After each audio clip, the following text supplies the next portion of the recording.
Good morning. Just by way of sort of introduction,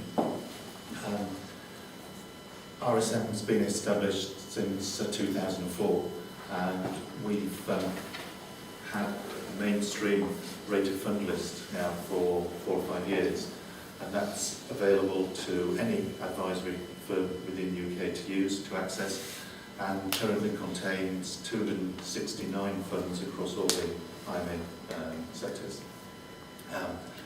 It's used by in excess of 4,300 firms, so they're using the rated fund list as a mechanism to sift from the 4,500, however many funds are out there in the various IMA sectors, down to a more manageable universe of funds.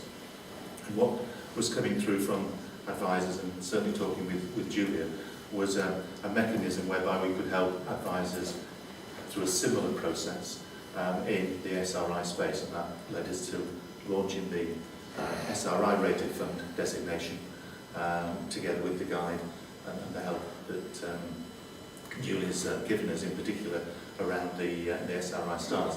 So I'm going to talk very much about some of the issues that we saw and how we've addressed those, but specifically focus on the methodology that we apply in creating that rated SRI rated fund list. Just put these upon. I think Simon's comments earlier, and echoed by Julia, we've certainly seen an increasing demand from those advisors who are using our rated fund list to give some further guidance as far as SRI funds were concerned. And we came across the fact that there was no real source. That's not in any way taking away that there are some very excellent and very specialist SRI advisors within the UK. What we wanted to address was, if we can call them, the mainstream advisory segment that were floundering to a degree of perhaps, first of all, and Julie alluded to this, maybe asking the question in the first place when engaging with the clients, but then perhaps being put on the spot. Okay, I've got a client now who's interested in SRI as an investing concept. Where do I now go to actually pick and choose some funds? So we're coming at it from both those perspectives. And I've just put down here as shades of green. I used to, on an earlier slide, I had it shades of grey. It was my attempt to be funny, but clearly failed. We don't get too hung up about the fact that this green, yes, we've used the green in our logo, and we agonised about that, should we? It is seen to be an acceptable sort of colour that people could be, light green, dark green. I think those are sort of maybe yesterday's way of looking at it, and the introduction and the use of Julia's styles, I think, are a far more pragmatic approach and hopefully helpful as far as advisors are concerned. So sort of putting those 3 points, we saw that they were the key issues that we should attempt to address, and the usual sort of strapline, increased business and making through risks and poor client outcomes is my attempt again, just to make sure that we are responding to perhaps where the regulator is coming from in this whole area of investment advice and process. And notwithstanding what Derek said earlier about the regulator, there are some good things that actually come out of Canary Wharf. And if any of you in the advisory world or not, even if you're in the management space, etc., finalised guidance papers that were issued through 2012 around assessing suitability, looked at the centralised investment propositions. Within those documents there were some really helpful tips, because for once the regulators got off the fence and actually given examples of what they have discovered in their thematic reviews, of what are bad examples and what are good examples or good practice. And some of the examples of good practice, I would encourage you to, sad though it may be, I've got copies of all the guidance papers, not that I use them for bedtime reading, but they are genuinely valuable documents and give examples of good practice which you can adopt within your own business. I certainly commend them to you. Again, I put these. Went too far then, you see. Clever. The challenges then, again, from those sort of issues, probably self-explanatory and touched on already. The issue of understanding what actually is out there and what is available, and hopefully helping advisors sort of signpost to the appropriate solutions. Julia's touched on again how to integrate the SRI and the conversation into your advice process, and then how do you go about selecting the appropriate funds and ensuring that there is a structured process in place, that the process and the methodology that's applied to that creation, in our case of 25 funds on the Rayner fund list, has got some rigour.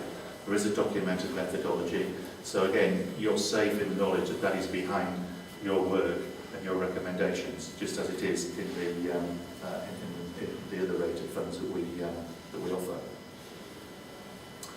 I don't know how clear that is from where you're sitting, but it's basically a straight lift from the guide. And just to sort of in that schematic illustrate how we take the whole universe of funds initially. We will exclude, as it says there, funds that don't have necessarily a retail focus. My colleagues, and it's not me that does this analysis, so if you detect any element of me giving you a rather generic and high-level view, then you're spot on. That's exactly what I'm doing.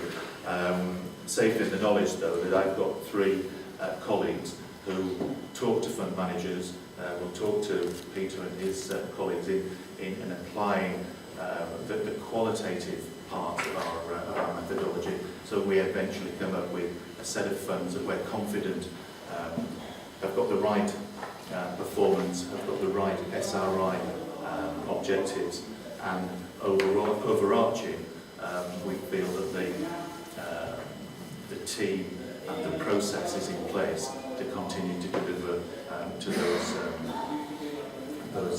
benchmarks and requirements. For each of the SRI funds that we've rated, we've produced a fund fact sheet.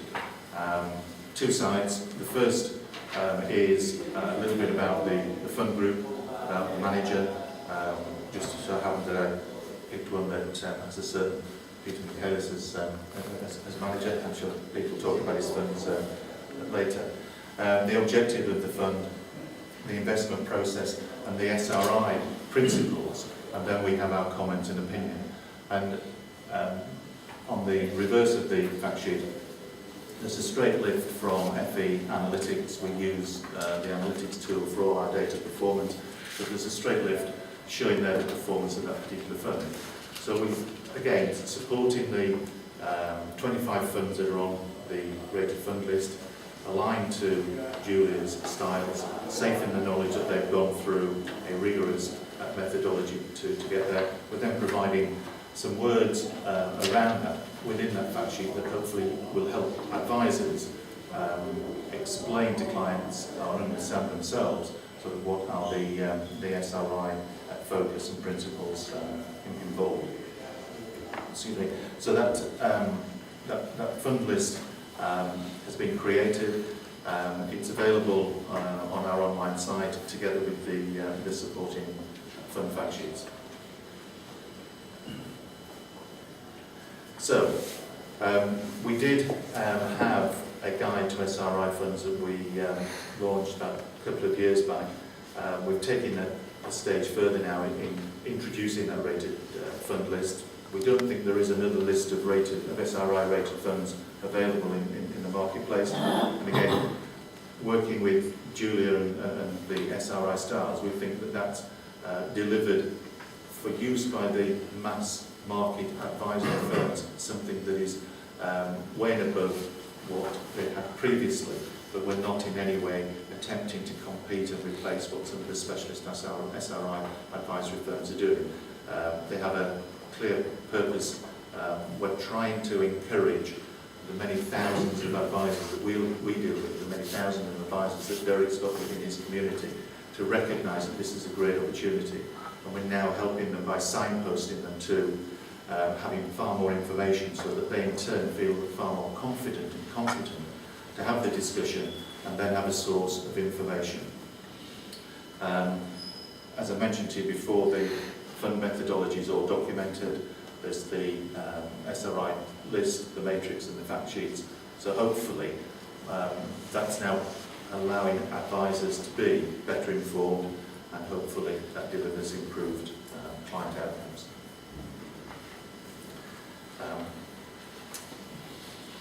Said this already, advisors can access the information on our site. Julie is going to provide the guide and the rate of funders as well on her site. We're committed to reviewing those on a 6-monthly basis, but we'll monitor them in the intervening time. If anything sort of causes us concern, then we do, as we will in any of our rated fund list, we'll look at that situation at that time. That fund then may be removed or maybe put under review, certain mechanisms, and we'll communicate that out. And similarly, as and when we see new funds that we feel are appropriate, they'll come into the wash, go through that process and methodology I outlined before, and added to the list as we go forward. That's me. Again, echoing the quote that Steve Jobs, that Derek mentioned. What you see in front of you is a simple Yorkshireman. I've kept my slides hopefully simple, but the purpose of the guide and the rated fund list is to deliver something that, again, in the advisory world is relatively simple, but safe in the knowledge that behind it is quite a lot of complex information and data, but then would allow advisors to go forward and hopefully capitalise on what we think is a great opportunity. So thank you for your patience. Yorkshire translations are available later, and I'll pass on, I think, now to Peter. You've got 2 slides there. Okay. All right. Okay. Okay. So we've just got 2 slides very briefly. Well, there's some pictures, yes. Oh look, there's a picture of the sea in it again. I just wanted to make sure the names of the funds were put in front of you. I wasn't sure there'd be enough handouts. I'm sure there are, but I think it's important that we do recognise really who's on this list, because Rayner to put it mildly, have put lots of work into analysing all these funds, for which I'm seriously delighted and very grateful that they have. It would have taken me an extremely long time, and I don't have the necessary skills anyway. So on the sustainability theme side, you've got a number of the Alliance Trust, all the Alliance Trust funds, which is fantastic. Sustainable Futures funds. You've got the First State Fund, you've got a Sarasam Fund, and you've got the Web Sustainability Fund. And George, who's running that area, is here with us today. So I'm sure as we go through the discussions, obviously at the panel session, George, please do feel free to chip in, as I would want everyone to. But obviously you've got George here also, and then on the clean tech side, the Alliance Global Eco Trends Fund. Responsible engagement, slightly different area. SVM have launched a fund which has got minimal screens on it, but they say it's all about engaging to try and encourage positive change and better understanding of ESG issues. So I felt it was important that should go into the mix. I think it's a useful option for financial advisors. And then we've done a list within the guide also of those funds, fund managers who, on doing a survey across the market, and really based on the funds that I know to some extent, but also others that Rayner has put into the mix, having a look at the work that they do on the ESG side to understand who is good at the engagement work. Aviva, F&C, First State, Jupiter and Standard Life all came through, and we're happy to list them on the list of fund managers that we believe really do understand and have a good process that backs up what they do on that side. Then on the balanced ethical side, we've got the Aberdeen Ethical World Fund, Ecclesiastical Amity, UK and International, 2 of the F&C funds, which are my background to a large extent, with stewardship, Income and International, which I understand are liable to rebrand, I think, if my reading of the press is right. But anyway, the F&C team is extremely competent, and whatever they call the funds, you know, will work out. Either way, time will tell, but they do have a good team there. Rathbones, was there someone from Rathbones here?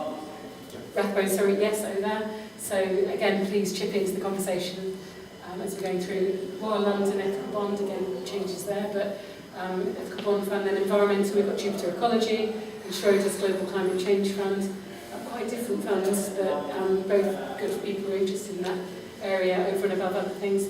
And on the negative ethical, so the funds that have got the clear-cut ethical avoidance as being the first port of call, you can't breach these negative ethical avoidance areas, the Standard Life funds and the Keynes funds. So that gives you some idea of what's in the list and why they're there, and opportunities for different investors who are interested in different things to find rated solutions that Rayner Mills have gone through with a fine-tooth comb. Anyway, thank you. That goes through that bit. And I think that leaves us then to Peter.